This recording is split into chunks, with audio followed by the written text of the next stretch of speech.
U.S. police departments are tracking suspects using military devices. Civil liberty unions are concerned police should have a warrant to conduct this kind of work.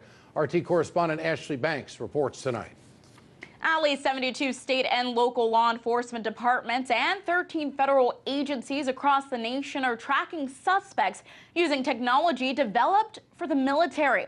This technology mimics cell phone towers and ultimately tricks phones and routing signals through them. This then helps police track the location of their suspect. Police can also track their suspect without the suspect making a call or sending a text message. The main concern here is that the International Mobile Subscriber Identity Catcher, most commonly known as a Stingray, doesn't just capture data from suspects, but it's collecting data on people like you and me. The identity catchers also have the ability to obtain phone numbers from a person's cellular device and intercept phone calls and texts. Civil liberties unions say these types of devices are invasive, collecting information not only on intended targets, but on other innocent bystanders. I spoke with independent journalist Derek Brose, who broke the story in Houston about the Houston Police Department's use of the Stingrays.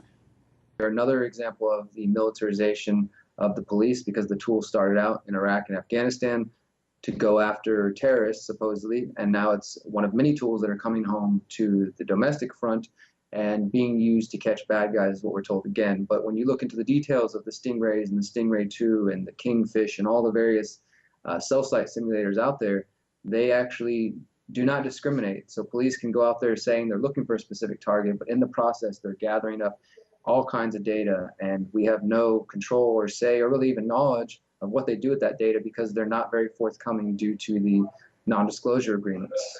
According to media reports, information about these devices is limited because departments that use them must sign a non-disclosure agreement overseen by the FBI. In addition, law enforcement has found ways to cover up the use of these identity catchers.